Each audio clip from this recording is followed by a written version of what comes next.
ఉండబోతుంది. ఇక బీసీ రిజర్వేషన్లపై నేడే సుప్రీంకోర్టులో ఆ విచారణ కూడా ఉండబోతుంది. ఇక మంత్రుల పేషిపై నిఘా, ఇంటెలిజెన్స్కు సర్కారు బాధ్యతలు, పిఎస్ ఓఎస్డి పిఏ కదలికపై సీఎంఓ ఆరా, ఫైల్ క్లియరెన్స్ కోసం డబ్బులు డిమాండ్ చేస్తున్నట్టు ఆరోపణలు, అవినీతి దందాలపై వివరాల సేకరణ, శాఖల్లో అతి జోక్యం, అధికారుల పెత్తనంపై రిపోర్టు. మరి సీఎం రేవంత్ రెడ్డి అన్నదమ్ములు ఏం జోక్యం చేసుకోవట్లేదా? రేవంత్ రెడ్డి మంత్రుల పిఏలు ఓఎస్డీలు వాళ్ళ పర్సనల్ పిఏలే జోక్యం చేసుకుంటున్నా. ఏడా భూమి ఉంటే ఆ భూమిలో రేవంత్ సోదరులు ఉన్నారా మీకెందుకు అంటున్నారు. కొన్ని అఫీషియల్ ప్రోగ్రాంలు కూడా మంత్రులతో సహా వాళ్ళు పాల్గొంటారు. పాపం పెద్ద ఎటు పోలేక దాని మీద టేకప్ చేద్దామన్నా కూడా రేవంత్ రెడ్డి సోదరులు ఉన్నారంట, వాడు కేసులు పెడతాడు అని చెప్పేసి అటు పోతలేరు పెద్ద జర్నలిస్టులు కూడా. మళ్ళీ అదేంది, వాళ్ళకి ఏం అధికారమే లేదు. మరి అతి జోక్యం, అధికారుల పెత్తనంపై రిపోర్టు. రాష్ట్రంలోని మంత్రుల పేషీల్లో పనిచేస్తున్న స్టాఫ్ కదలికలపై నిఘా వర్గాలు దృష్టి సారించినట్లు తెలుస్తున్నది. మినిస్టర్లు పేర్లు చెప్పి ఆయా శాఖల్లో పిఎస్ ఓఎస్డి పిఏలు చేస్తున్న దందాలను గుర్తించే పనిలో ఉన్నట్లు ప్రచారం జరుగుతున్నది. ఎందుకంటే కొన్ని మంత్రుల పేషీల పనితీరుపై పెద్ద ఎత్తున ఆరోపణలు వస్తుండడంతో సీఎంఓ అలర్ట్ అయినట్లు తెలిసింది. ఈ మధ్య ఎండోన్మెంట్ శాఖ మంత్రి కొండా సురేఖ ఓఎస్డీ సుమంత్పై పలు ఫిర్యాదులు రావడంతో సీఎం రేవంత్ ఆదేశాల మేరకు అతన్ని ఆ పదవి నుంచి తొలగించారు. దీనితో మిగతా మంత్రుల పేషీలో ఏం జరుగుతుందనే విషయాన్ని తెలుసుకునే పనిలో సీఎంఓ ఉంది. ఆ బాధ్యతలను ఇంటెలిజెన్స్ డిపార్ట్మెంట్కు అప్పగించడంతో మంత్రుల కార్యాలయ సిబ్బందిపై స్పెషల్ ఫోకస్ పెట్టినట్టు సెక్రటరియట్ వర్గాల్లో చర్చ జరుగుతున్నది.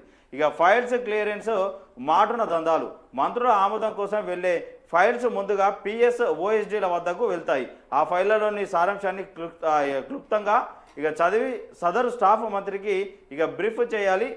ఇక్కడే ఫేషీ సిబ్బంది తమ దందాలకు తెరలేపుతున్నట్లు విమర్శలు ఉన్నాయి. ఫైల్ గురించి మంత్రికి పాజిటివ్గా చెప్పేందుకు పెద్ద ఎత్తున డబ్బులు డిమాండ్ చేస్తున్నట్టు ప్రచారం జరుగుతున్నది. ఒకవేళ అడిగినంత ఇవ్వకపోతే ఫైల్ మీద నెగిటివ్ రిమార్క్స్ రాస్తుండడంతో ప్రతి ఒక్కరు ఎంతో కొంత డబ్బును ఫేషీ స్టాఫ్కు ముట్టజెప్పడం ఆనవాయితీగా మారిందని టాకు.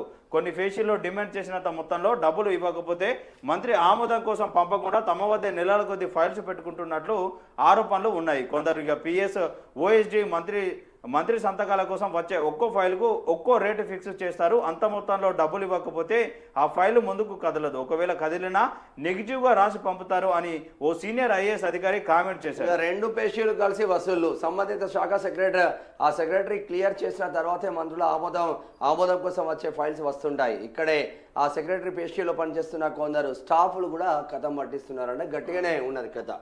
అంటే ఇంత పెద్ద ఎత్తున అవినీతి జరుగుతుందని క్లియర్గా అర్థమవుతుంది కదా. ప్రతి మంత్రి దగ్గర ఫైల్ వెళ్తుంది, ఫైల్ క్లియర్ చేయాలంటే డబ్బులు డిమాండ్ చేస్తా ఉన్నారు. మరి ఇలా రెడ్డి మంత్రి ఉన్నారు, రావు మంత్రి ఉన్నారు, బీసీ మంత్రి ఉన్నారు, ఎస్సీ మంత్రి ఉన్నారు. అంటే అవినీతికి ఇక్కడ ఏ కులం లేదు, పైసలకు ఏ కులం లేదు, ఓట్ల వరకు వచ్చేసరికి కుల రాజకీయాలు చేస్తూ ఉంటారు. ఇంత అవినీతి జరుగుతుంది కాంగ్రెస్ లో. మంత్రి కొండ ఇంటి వద్ద హైడ్రామా, ఆమె మాజీ ఓఎస్డీ సుమంత్ను అరెస్టు చేసేందుకు వెళ్లిన పోలీసులు వాళ్ళపై మంత్రి కూతురు సుష్మిత ఫైర్. దీని వెనుక సీఎం మంత్రితో పాటు మరో ఇద్దరు. ఏం లేదు, పైసలు ఇస్తేనే మంత్రుల దగ్గర ఫైల్ క్లియర్ అవుతుంది, లేదంటే నెగిటివ్ అవుతుంది, పెండింగ్ ఉంటుంది. లేకపోతే